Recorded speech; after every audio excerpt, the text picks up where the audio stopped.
বা বড় বড় যে পদগুলো সেগুলোতে আসলে ইংরেজরা তাদের লোককেই বসাচ্ছিল। এখন ওই ইংল্যান্ড থেকে লোকজন আইসা ভারতে এখানে বসবে, বসার পর এখানে তো আসলে এখানকার লোকজন কি ইংরেজি শেখানো সহজ নাকি ওদের বাংলা শেখা সহজ? ওদের বাংলা শেখা সহজ, কারণ ওরা সংখ্যায় কম। ভারতীয়রা তো পড়াশোনাই করে না তখন, এদেরকে আবার ইংরেজি শেখাবে কি? এখানকার ইংরেজি কেমন ছিল জানো? অমুক গ্রামের তমুক সে 20টি ইংরেজি শব্দ জানে। বুঝতে পারছো? আমাদের পড়াশোনার লেভেল এইরকম তখন। সেই জায়গা থেকে আসলে ভারতীয়দেরকে এদেশের কালচার, এদেশের সংস্কৃতি মানে যা কিছু আছে এগুলো শেখাইতে হবে, একটু বাংলা শেখাইতে হবে। আমি ঠুমাকে ডাকিয়ে পাঠিয়েছিলাম, তারপরও তুমি আসো নাই, ঠিক আছে, এরকম করে ওরা কথা বলতো না। এখন ইংরেজ মুভিগুলো তো তোমরা দেখছো না, তো স্বাভাবিকভাবে তারা বাংলাটা এভাবেই শিখতো। তাদেরকে বাংলা শেখানোর জন্য ফোর্ট দুর্গের ওই ফোর্ট কলেজ প্রতিষ্ঠা করা হয়। এখন কলেজ প্রতিষ্ঠা করার পর দেখা গেল বইপত্র পড়ানো হবে না, কিন্তু সবচেয়ে আশ্চর্যজনক ব্যাপার হলো তখন পর্যন্ত বাংলা গদ্যে কোনো কিছু লিখিতই হয় নাই। তাহলে কি করার? তখন ফোর্ট কলেজের যে প্রধান ছিলেন উইলিয়াম কেরি, তিনি কি করলেন যে এই কাজগুলো করা শুরু করলেন, যে অনুবাদ করা শুরু করলেন বিভিন্ন বিদেশি বই থেকে, মানে ইংরেজি বই থেকে, ফার্সি বই থেকে, বিভিন্ন বই থেকে বাংলায় অনুবাদ করা শুরু করলেন। সো প্রথম অনুবাদ গ্রন্থ আসে বাংলা এই গদ্য সাহিত্যে। পরবর্তীতে আস্তে আস্তে কি হলো, ঈশ্বরচন্দ্র বিদ্যাসাগর একটা সময় গিয়ে কি করলেন, বাংলার নিজস্ব ভাষায় এটা লেখালেখি শুরু করলেন, সংস্কৃত ভাষাতে, ঠিক আছে। এবং সেটা অনেক পরে এসে তিনি এইটা প্রকাশ করেন।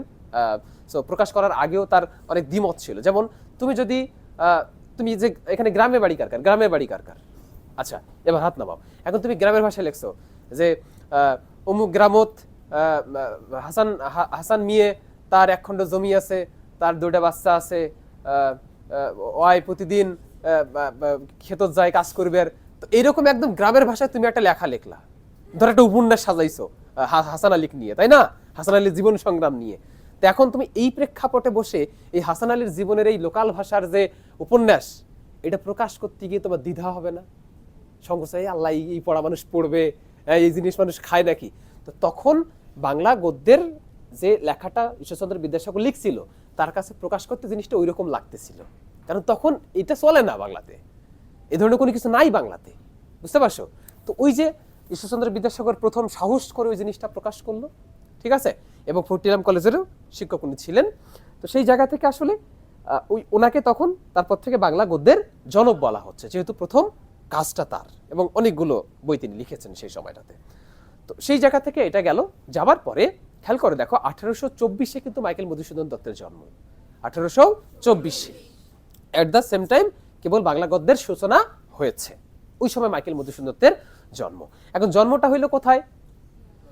যশোর জেলার সাগরদাড়ি গ্রাম। কোথায়? যশোর জেলার সাগরদাড়ি গ্রাম। এখানে সম্ভবত তার 7 বা 8 বছর বয়স পর্যন্ত তিনি এখানে বসবাস করেছেন, ঠিক আছে, 7 বা 8 বছর বয়স পর্যন্ত। পরবর্তী সময়টা তিনি কোথায় গেলেন?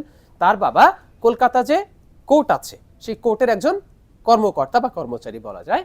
তো রাজনারায়ণ দত্ত, তার নাম কি? রাজনারায়ণ দত্ত। মাতার নাম কি? জাহ্নবী দেবী। জাহ্নবী দেবী। আচ্ছা, তো এখন কথা হলো সেখানে তিনি গেলেন। সেখানে যাবার পরে তার জীবন কলকাতায় শুরু হলো। এই যে তিনি কলকাতায় গেলেন, আর কিন্তু তার বাংলায় আসা হয় নাই, তখন থেকে সে কলকাতায়। কিন্তু এই ছেলে মানে এত বেশি মেধাবী ছিল, এত বেশি মানে মানে চমৎকার সে জানতো, বা চমৎকার ইংরেজি বলতে পারতো, এটা অভাবনীয়। তখনকার সে হিন্দু কলেজে পড়াশোনা করে, ওখানকার স্কুল শেষ করে হিন্দু কলেজে ভর্তি হয়।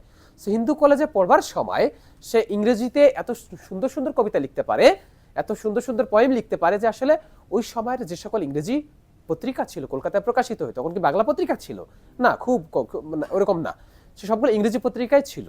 তো ইংরেজি পত্রিকাগুলোতে প্রকাশ হইতো, এবং তখনকার কলকাতার বাবুরা বা কলকাতার যারা মানে ইংরেজরাও অবাক হয়ে যাইতো যে একজন ভারতীয় সে এত চমৎকার ভাষা, এত সুন্দর করে ইংরেজি কবিতা লিখতে পারে, এত বেশি মেধাবী ছিল। তবে ও তখন তার ডাকনাম ছিল মধু। কলকাতার ওই যে হিন্দু কলেজে তার ডাকনাম ছিল কি? মধু, ঠিক আছে। তো মধু খুব চমৎকার করতো, এবং মোটামুটি সম্ভ্রান্ত পরিবার তাদের, সেই জায়গা থেকে কলকাতার তার যথেষ্ট নাম ডাক ছড়াইছিল। এখন তার একটা উচ্চভিলাষী ছিল, সে জন কিটসের মতো কবি হতে চায়, সে উইলিয়াম ওয়ার্ডসওয়ার্থের মতো কবিতা হইতে চায়, সে শেক্সপিয়ারের মতো কবি হইতে চায়। তার মানে এই কবি হইতে গেলে তাকে কি করতে হবে? তাকে খ্রিস্টান হইতে হবে, ঠিক আছে। কারণটা হলো যে খ্রিস্টানরা ভারতীয়দেরকে কোনোভাবেই মেনে নিত না। ইভেন খ্রিস্টানরা যে সকল পাড়ায় বসবাস করতো সেখানে কোনো ভারতীয় বসবাস করতে পারতো না, খ্রিস্টানদের পাড়াই ছিল আলাদা, তার মানে শ্রেণী বৈষম্যটা তখনকার দিনে এটা ব্যাপক হারে ছিল।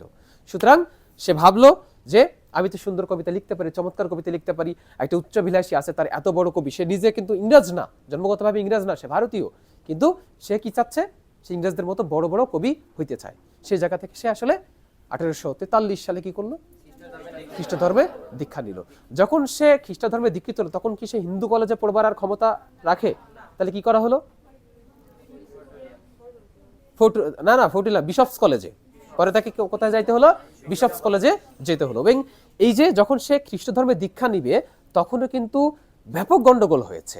তার বাবা লোকজন দিয়ে এনি হাউ তার এই জিনিসটা আটকানোর চেষ্টা করেছে। আবার ইংরেজ পাদ্রীরা যারা আছেন বা ইংরেজরা যারা আছেন তারা তাকে যথাযথ প্রোটেকশন দিয়ে যথাযথভাবে তাকে মানে আগলায় রেখে তাকে খ্রিস্টান করে নেয় তারা, বুঝতে পারছো? এবং তার এই বর্ণাঢ্য জীবন, এরপর একটা সময় সে মাদ্রাজে চলে গেল, সেখানে কিছুদিন শিক্ষকতা করলেন। এই মাদ্রাজ থেকে ফেরবার পর এখানে আবার তিনি এতে আসলেন, কি বলে কলকাতায় আসলেন। কলকাতা আসবার পরে তার পরের মিশন হলো সে ফ্রান্সে যাবে। তার পরের মিশন কোথায়, সে ফ্রান্সে যাবে। তো এই যে মাঝখানের যে সময়টাতে, এই সময়টাতে একটা ঘটনা আছে এরকম যে একদিন তাকে আমন্ত্রণ জানানো হলো। ইতোমধ্যে সে মনে করো যে কবি হিসেবে বা লেখক হিসেবে যথেষ্ট সমাদৃত হয়েছে। তো কলকাতায় আসছে, তাকে একদিন আমন্ত্রণ জানানো হলো। তখনকার কলকাতার বিখ্যাত নাট্যমঞ্চ বেলগাছিয়া নাট্যমঞ্চ, কি নাম, বেলগাছিয়া নাট্যমঞ্চ। এখনকার দিনে যেমন কি জনপ্রিয়, কি আপনাদের কাছে ওই ফেসবুক জনপ্রিয়, তখন তো ফেসবুকও নাই, তখন টিভিও নাই। তখনকার জনপ্রিয় ব্যাপারটা হলো সবচেয়ে যে প্রত্যেক বাড়িতে বাড়িতে নাট্যমঞ্চ ছিল। এবং কলকাতা তখন সম্ভ্রান্ত মানুষদের শহর। কেন, এই যে বাংলার যতগুলো অঞ্চল আছে প্রত্যেকটা অঞ্চলে যতগুলো রাজা, যত জমিদার, সবাই গিয়ে বসবাস করতে কোথায় জানো, কলকাতাতে। ধরো এই রংপুরের জমিদারও গিয়ে বসবাস করতে কোথায়, কলকাতাতে। এখানে কর আদায় করতো কারা, নায়েব গোমস্তারা। কারণটা হলো জমিদাররা যে পরিমাণ টাকা ইনকাম করতো, যে পরিমাণ টাকা আয়কর পাইতো, তারা এত টাকা তো খরচ করবার জায়গা তাদের নাই। আর এখনকার মতো কি গণতন্ত্র তখন ছিল যে আপনারা কেন আমাদের এই রাস্তাঘাট পাকা করে দিচ্ছেন না, আপনি কেন এখানে খাল খনন করে দিচ্ছেন না, আপনি কেন এখানে পুকুর খনন করে দিচ্ছেন না, এই প্রশ্ন করবার অধিকার তো নাগরিকের ছিল না তখনকার দিনে। তার মানে যা আয় হতো, যদি রাজা মনে করতো যে এই জায়গায় উন্নতি করা দরকার তাহলে উন্নতি করতো, না হলে নাই। তুমি কোনোদিন জিজ্ঞাসা করতে পারবে না তাদের। রাজাকে দেখা হইতো বা জমিদারকে দেখা হয়তো ভগবানের সমান করে, এত বড় করে তাদেরকে দেখা হইতো। তাহলে সেই সুযোগে জমিদাররা কি করলো, যে জীবনের বিলাসিতা করবার জন্য যা কিছু সমারোহ সবকিছু আনা হয়েছে কোথায়, কলকাতায়। কলকাতা তৈরির ইতিহাসও তোমরা জানো, সুতানটি, গোবিন্দপুর আর কলকাতা, তিনটা গ্রাম। কি কি গ্রাম, সুতানটি, গোবিন্দপুর আর কলকাতা। এই তিনটা গ্রাম কেনে কে, জবচার্নক নামে একজন ব্যক্তি আছে, ঠিক আছে, 1200 টাকার বিনিময়। তারপর তো কলকাতা প্রতিষ্ঠিত হলো এবং কলকাতা তাদের বাণিজ্যের জন্যই তারা কি করেছে, ক্রয় করেছে। এখন ইংরেজরা, ইংল্যান্ড তো আমাদের ভারতীয় থেকে অনেক দূরে আগায়ে, তাহলে জীবনের যত ধরনের মানে কি বলে বিলাসী দ্রব্য সবকিছু সমারোহ কোথায় ঘটলো, কলকাতা শহরে। তখন রাজারাও ওইদিকে আকৃষ্ট হলো। এবং ভাই কলকাতার ওই সময়ের জীবন, মাইকেল মধুসূদন দত্তের জীবন, ওই সময়ের ইতিহাস নিয়ে যদি কথা বলা যায় তাহলে আজকে এখন থেকে শুরু করে সন্ধ্যা শেষ হয়ে যাবে, কথা ফুরাবে না। প্রত্যেকটা জিনিসই চমৎকার, আপনি খুব অবাক হয়ে যাবেন। শুধু একটা ইতিহাস বলি, কলকাতার ওই সময়ের এরকম ইতিহাসও আছে যে তখনকার দিনে রাতের বেলা বিবাহিত স্ত্রীর সাথে কোনো পুরুষ মানুষ যদি ঘুমায় তাহলে তাকে কাপুরুষ চিন্তা করা হতো। তাহলে ঘুমাবে কোথায়? তখনকার দিনে এখানে বারানি পাড়া ছিল, বারানি পাড়া, বারানি মানে সার্চ করবেন বাংলায়, ঠিক আছে। বারানি পাড়া ছিল, সেখানে প্রত্যেক সম্ভ্রান্ত ব্যক্তির এক একজন মহিলার বাড়ি থাকতো, ঠিক আছে। রাতের বেলা সে সেখানে যাইতো, ঢোল তবলা বাজতো, শরাব পান করতো, ঠিক আছে।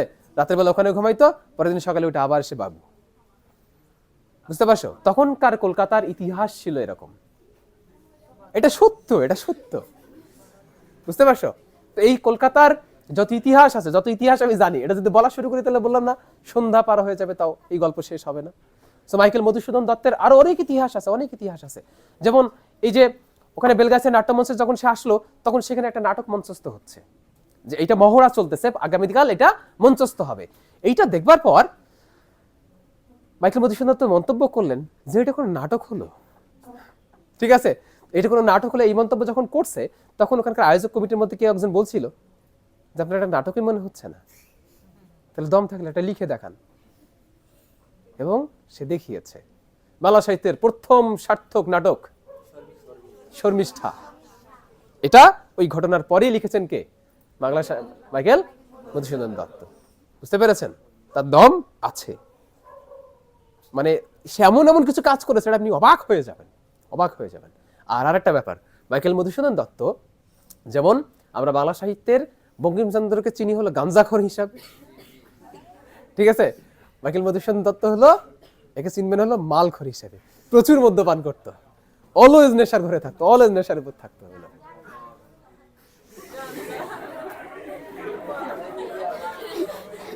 আচ্ছা,